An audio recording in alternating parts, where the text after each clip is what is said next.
உங்கள் favourite TV ஷோக்களை இனி miss பண்ண தேவையில்லை. ZEE5 இல் முற்றிலும் இலவசமாக காணுங்கள். இங்கேயும் எப்பொழுதும். நீங்க இந்த கல்யாணத்தை வேண்டான்னு சொன்னதா இவங்க பஞ்சாயத்துல சொல்லிருக்காங்க.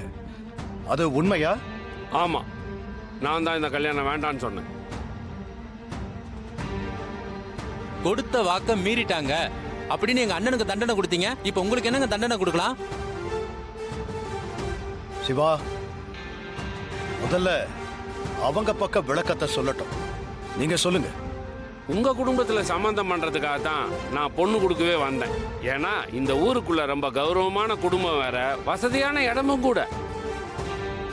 என் பொண்ணு நல்லா இருக்கணும்னு நான் நினைச்சேன். ஆனா இப்ப இவங்க என்னடானா உங்க குடும்பத்தையே வேண்டான்னு சொல்லிட்டு வெளியே வந்துட்டாங்க. இதுக்கு மேல இவங்களை நம்ம எப்படிங்க பொண்ணை ஒப்படைக்கிறது?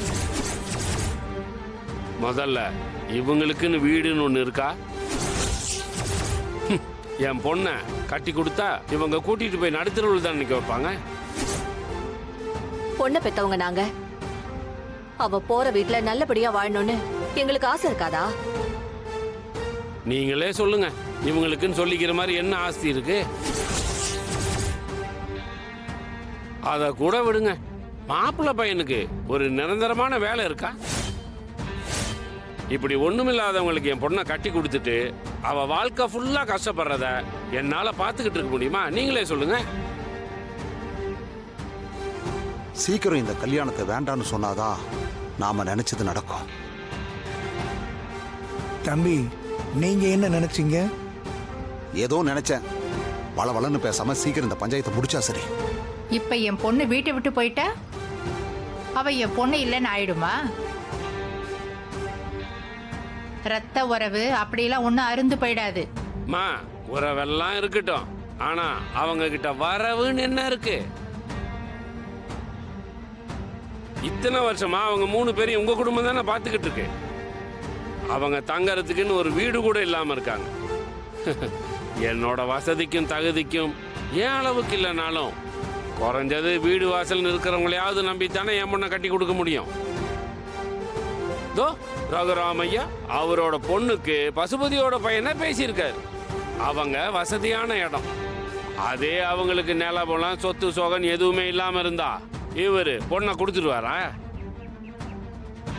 எனக்கு என் பொண்ணோட வாழ்க்கை தாங்க முக்கியம். இப்ப கடைசியா நான் கேட்கிறேன், உங்களுக்கு நான் வாக்கு கொடுத்திருக்கேன். இந்த கல்யாணம் நடக்கணும்னு 2 குடும்பமும் கல்யாண பத்திரிகை அடிச்சிருக்கு. நல்லா யோசிச்சு சொல்லுங்க. நீங்க இப்படி எல்லாம் கேட்பீங்கன்னு தெரிஞ்சுதான் கையோட அந்த பத்திரிகையும் எடுத்துட்டு வந்துட்டோம். அதை எடுமா.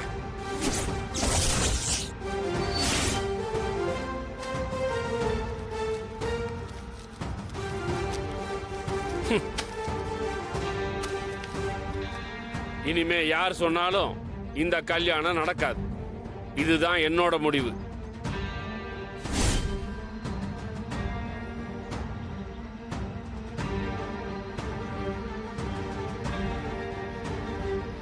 அதனால இந்த சபைக்கு முன்னாடி இதை நானே கிழிச்சு போடுறேன்.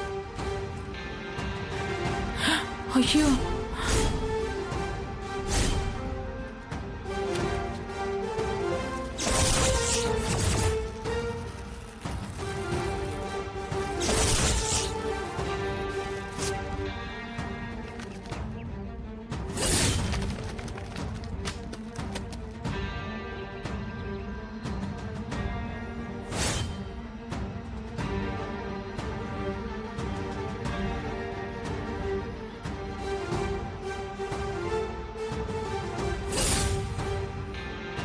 சரி, லிங்கம் அவரோட முடிவை தெளிவா சொல்லிட்டாரு.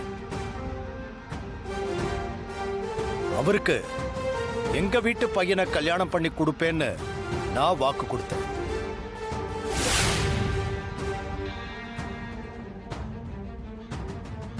இப்போ அவரே கல்யாணத்தை வேண்டான்னு சொல்றாரு. பையன் குடும்பத்தை சேர்ந்தவங்க நீங்க என்ன சொல்றீங்க?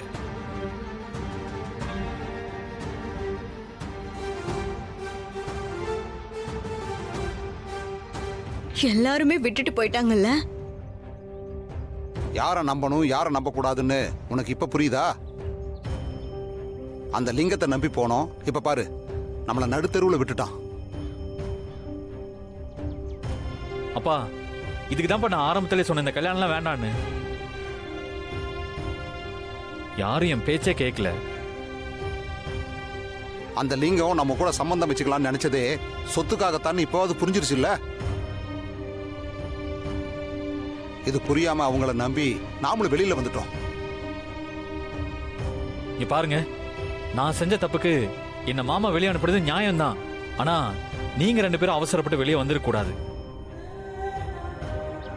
பத்மா, நாமளும் தனியா போய் வாழ்ந்துடணும்னு நான் ஆசைப்பட்டேன்.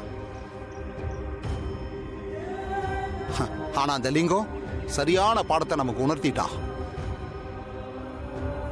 இங்க பாரு பத்மா, ஒரு வண்டியில் இருக்கிற சக்கரம் மாதிரி தான் நாம. வண்டிக்கு சக்கரம் முக்கியம்தான், ஆனா வண்டி இல்லைன்னா சக்கரத்துக்கு வேலையே இல்லைம்மா. அந்த மாதிரி தான் நம்ம கூட்டு குடும்பமா இருந்ததுனால தான் நமக்கு மரியாதை. இப்பவாவது யாரு யாரு எப்படின்னு வெளி உலகத்தை பத்தி நீ புரிஞ்சுக்கிட்டியா? அப்பா, நீங்களும் அம்மாவும் மாமா வீட்டுக்கே போங்க ப்ளீஸ். எப்படிப்பா போக முடியும்? அண்ணன் போகாதன்னு சொல்லியும் அவர் பேச்ச மீறி வந்துட்டேன். இன்னைக்கு அசிங்கப்பட்டு போய் நிக்கிறோம். அவர் முகத்தை பாக்குற தைரியம் எனக்கு இல்ல. திரும்ப நம்ம அங்க போக முடியாது. நாதி இல்லைன்னு வந்துட்டீங்களான்னு ஒரு கேள்வி கேட்டாங்கன்னா என்னால தாங்கிக்கவே முடியாது.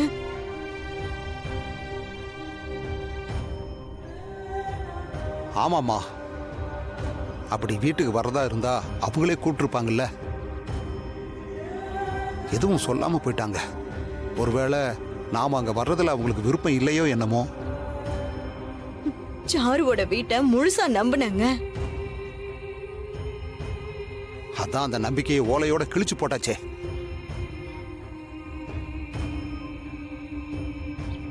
இப்போ நம்ம பையனோட கல்யாணமும் நின்னுடுச்சேங்க. இவன் வாழ்க்கை இனிமே என்ன ஆகும்?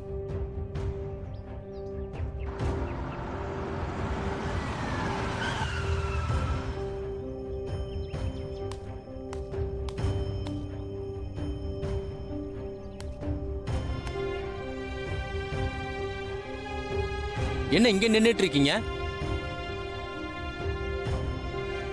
தெரியல மச்சான், அப்படியே கால் போன போக்குல நாங்க போறோம். சரி சரி, வாங்க வாங்க, நம்மளோட வீட்டுக்கு போலாம். வாங்க வாங்க. அக்கா, நான் என்னைக்குமே உன்னை திட்டினது கிடையாதுக்கா. உன்னோட பேச்சை மீறினதும் கிடையாது. அன்னைக்கு நான் அப்படி பேசுனதுக்கு முக்கியமான காரணம் என்னன்னா, நீ லிங்கம் குடும்பத்தை ரொம்ப பெருசா நினைச்சு பேசிட்டு இருந்த. அவங்களுடைய சுயரூபம் என்னன்னு நீ தெரிஞ்சுக்கணும்னு தான் நான் அப்படிலாம் பேசினேன்க்கா. என்ன மச்சான் சொல்றீங்க? அட ஆமா மாமா, ஆரம்பத்துல இருந்தே லிங்கத்து மேல எனக்கு என்னமோ சந்தேகம் இருந்துகிட்டே இருந்தது. ஜீ5 ஆப்பை டவுன்லோட் செய்து அனைத்து எபிசோடுகளையும் இலவசமாக பாருங்க.